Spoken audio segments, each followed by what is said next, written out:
Well, good morning, everyone, and welcome to the Fulcrum Group's monthly webinar series, 5 Steps for Improving Email Security.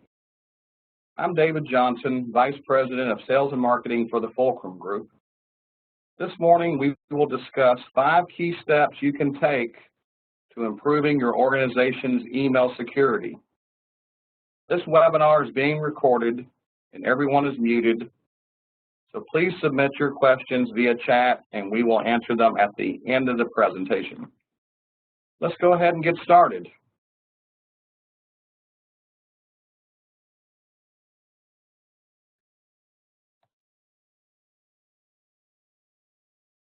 Today's agenda will cover the following topics. We will spend a little bit of time discussing the history of email. We will then talk about how email works and give you a helpful understanding of that. And we'll also help you understand the critical security risks in email, and then help you understand the best options for reducing spam, viruses, and other malware in email. And then help you understand the do's and don'ts of sending sensitive information via email. And then finally, we'll talk about the Fulcrum Group's Spot Cloud email security solutions. And then at the end, we'll go through a Q&A for any questions that pop up. So let's go ahead and get started. Email is much older than the Defense Network, ARPANET, or even the Internet. It wasn't really invented. It is simply evolved from simple beginnings. Early email was just a small advance on what these days we know as a file directory. A user just put a message in another user's directory in a spot where they could see it when they logged in. Simple as that. Just like leaving a note on someone's desk. Some of the mainframe computers of this era might have had up to 100 users. Often they used what they called dumb terminals to access the mainframe from their work desk. Before networking began, therefore, email could only be used to send messages to various users of the same computer. Once computers began to talk to each other over networks, however, the problem became a little more complex. We need to be able to put a message in an envelope and address it. To this, we needed a means to indicate whom letters should go to that the electronic messaging system understood. Just like the postal system, we needed a way to indicate an address. This is why Ray Tomlinson is credited with inventing email in 1972. Like many of the Internet inventors, Tomlinson worked for an ARPANET contractor. He picked the @ symbol from the computer keyboard to denote sending messages from one computer to another. So then, for anyone using Internet standards, it was simply a matter of nominating name of the user at name of the computer. Despite all the applications on the Internet, from websites to social media to chat systems, email remains the most important application of the Internet and most widely used. Now more than 2 billion people worldwide use email.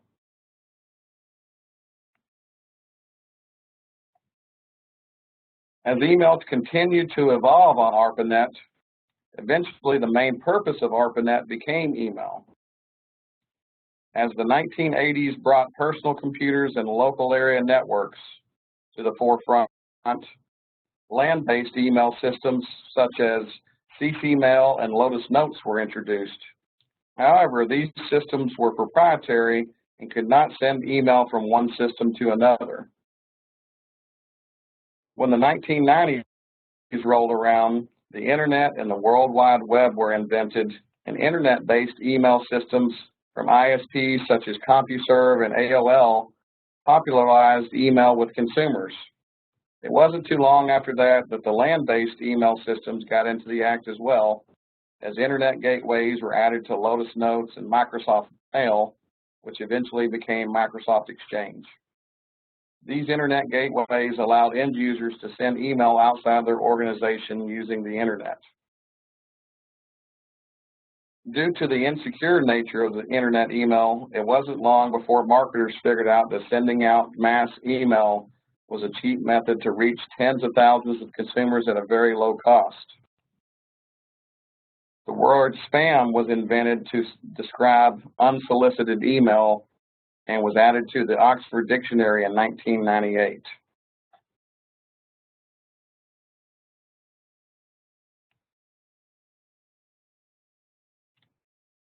Now let's talk a little bit about how email works. In this diagram, the sender is an employee using their company account to send an email to someone at a different company. As you can see from the diagram, end users often think that email works very simply. They just send an email and it automatically appears in a recipient's inbox at the other end. But in reality, it's much more complex. In step A, the sender creates and sends an email. The originating sender creates an email in their mail user agent, also known as the email client, and clicks send. The mail client is the application originating sender uses to compose and read email such as Outlook. In step B, the sender's MDA and MTA routes the email. So the Outlook email client sends the email over to the message delivery agent, and often the MTA also handles the responsibilities of an MDA. The MDA and MTA accepts the email and then routes it to local mailboxes if it's a local email, or forwards it if it isn't a locally addressed email. In our diagram, an MDA forwards the email first to an MTA, and it enters the first of a series of network clouds labeled as the company network cloud. In step C, an email can encounter a network cloud within a large company or ISP, or the largest network cloud in existence, the Internet. The network cloud may encompass a multitude of mail servers, DNS servers, routers, and other devices. These devices may be protected by firewalls, spam filters, and malware detection software that may bounce or even delete an email. When an email is deleted by this kind of software,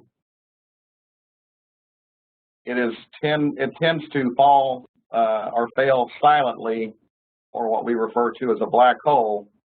So the sender is given no information about where or when the delivery either failed or was successful. In step B, the email queue, the email in the diagram is addressed to someone at another company, so it enters an email queue with other outgoing messages. If there is a high volume of mail in the queue, the message will be delayed in the queue until the MTA processes the messages ahead of it. In step E, we have what we refer to as the MTA to MTA transfer. When transferring an email, the sending MTA handles all aspects of mail delivery until the message has either been accepted or rejected by the receiving MTA. As the email clears the queue, it enters the Internet network cloud, where it is routed along a host-to-host chain of servers. Each MTA in the Internet network needs to stop and ask directions from the domain name servers in order to identify the next MTA in the delivery chain. Step F, we have our firewall, spam, and virus filters. This is the last step, and it may be somewhat simplified, but basically an email is likely to be passed between at least one firewall before it reaches its destination.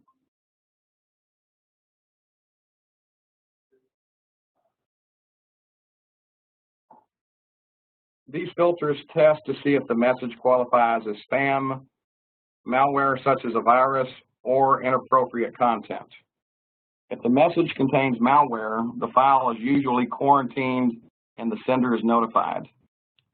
If the message is identified as obvious spam, it will probably be deleted without notifying the sender.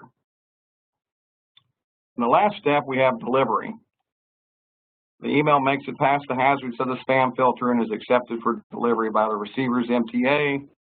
The MTA delivers to the MTA, and the MTA delivers to the correct mailbox, where it will sit until it is retrieved by the recipient's mail client, such as Outlook. One thing to consider about email is that it's constructed very similar to postal mail by design, because that's what it was modeled after. A message enclosed in an envelope. An email message is constructed like a letter you'd send through the postal service. The email envelope header is analogous to the envelope of a hard copy letter, but some of the information that is not ordinarily present on a hard copy envelope is contained in the message header instead of the envelope header. This header also contains information that is not usually found on a real-world envelope, but is essential to email delivery and troubleshooting. The envelope header is usually hidden when you view an email, and the message header is visible. Together, these two headers are called the full header.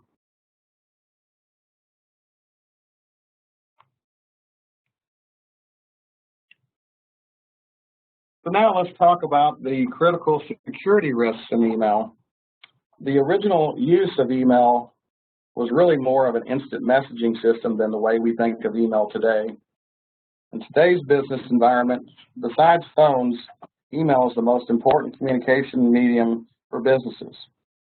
The underlying technology hasn't changed that much, and it really wasn't designed to send information that's private or important or proprietary, such as personal health information, personally identifiable information, or other information like credit card numbers.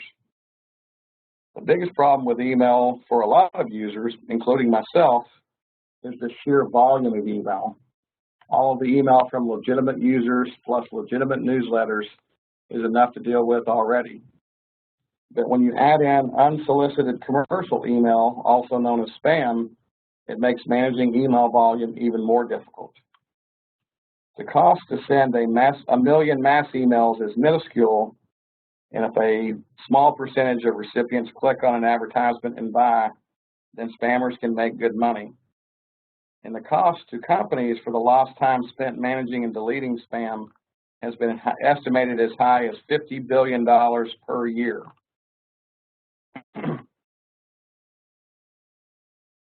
Malware. Increasingly, hackers are taking advantage of email to deliver a variety of attacks to organizations through the use of malware or malicious software. That can include anything from viruses, worms, Trojan horses, and spyware.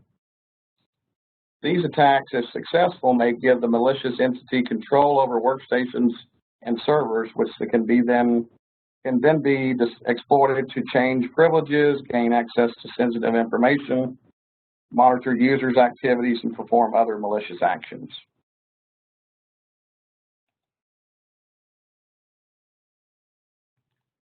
Phishing, which refers to the use of deceptive computer-based means to trick individuals into responding to the email and disclosing sensitive information.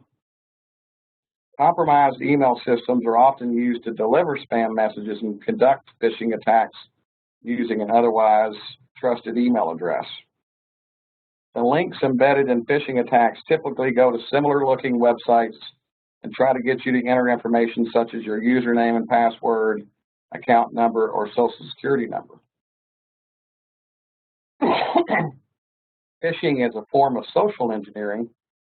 Other email social engineering includes variations related to spoofing as an administrator. Hi, I'm the administrator, and I need you to verify your username and password. Or spoofing as a VIP. Hey, John, the CFO, are you busy? I need to process a wire transfer today. These often are sent from lookalike domains that might be one or two characters off of the legitimate domain. This specific threat has already resulted in billions lost over the last 3 years.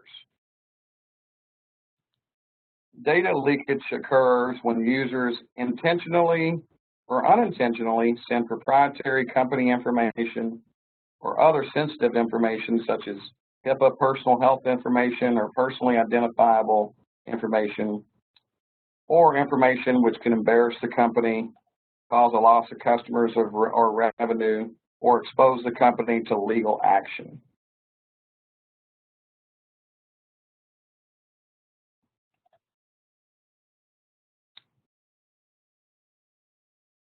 Choosing a cloud-based email system is especially advantageous because it removes threats before they reach your email server and also reduce the email volume that has to flow through your internet connection and mail server. Spam filtering removes obvious spam, deleting it and not providing an NDR response, known as black holing. One way that spammers gather email address lists is by sending a directory harvest attack, which is a brute force method of attaining email addresses. Good email filtering solutions recognize and block these attacks. Suspicious email is quarantined, and the end user can release the email if it is legitimate. This is typically newsletters or other mass email that you may have signed up for, or other email that inadvertently has spammy qualities. Companies can also set up content filtering rules for both inbound and outbound email. Inbound rules can be created to block specific content, and outbound rules can be created to prevent data leakage, such as rules to prevent credit card numbers from being emailed out. Another important feature of cloud email filtering systems is email continuity. This feature allows end users to send and receive email via their email filtering quarantine online portal, even if the email server is down.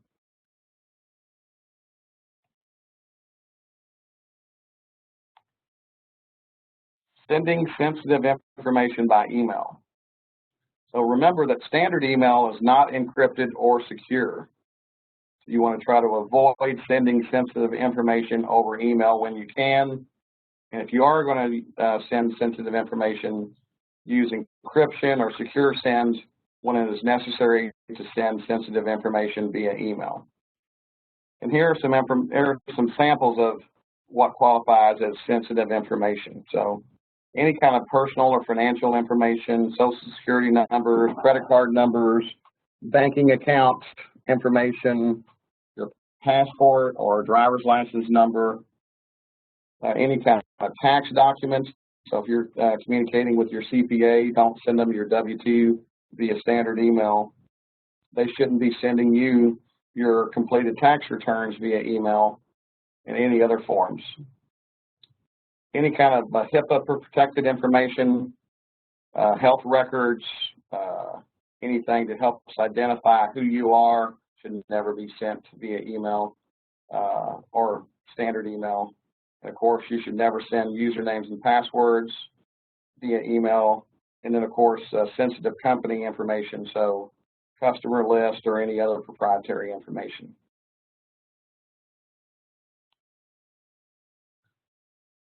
The Fulcrum Group provides cloud email security solutions through their Spot Cloud Email Security Service, and they're provided by our cloud vendor, Edgewave. The basic service includes inbound and outbound email filtering against spam, phishing attacks, viruses, and other malware.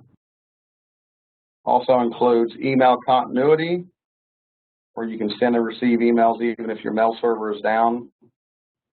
And it also has standard data loss prevention tools that you can implement if you like, which protects against the loss of sensitive data. And all of these services are included in the base Spot Cloud Email Security Service. We also have some security email security add-ons. Our two most popular are Secure Send Email Encryption, which is a ability to send encrypted emails using either policies or an Outlook plugin. So if you have users that need to be able to send encrypted email, this is a very simple way to do that. And then, of course, we have compliant email archiving. This is where all incoming and outgoing email is retained in an unalterable state, and it meets any compliance and regulatory requirements. Pricing starts at $4 per named user for secure send email encryption and $5 per mailbox for compliant email archiving. One thing to note about the secure send is that actually for both of these is that if you have 50 mailboxes and you only need secure send for 10 users, you can do secure send for those 10 users, and the same for compliant email archiving. You can pick and choose which email users or mailboxes that you want to do that for. So.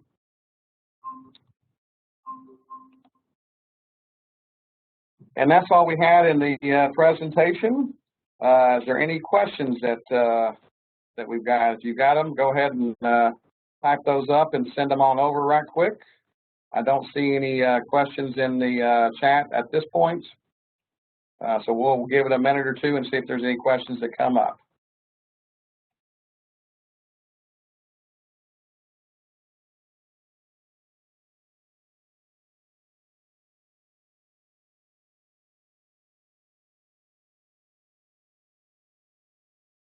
All right, well, it looks like we don't have any questions popping up, so we're going to go ahead and end the webinar. Thanks for everyone for attending, and make it a great week. Thank you.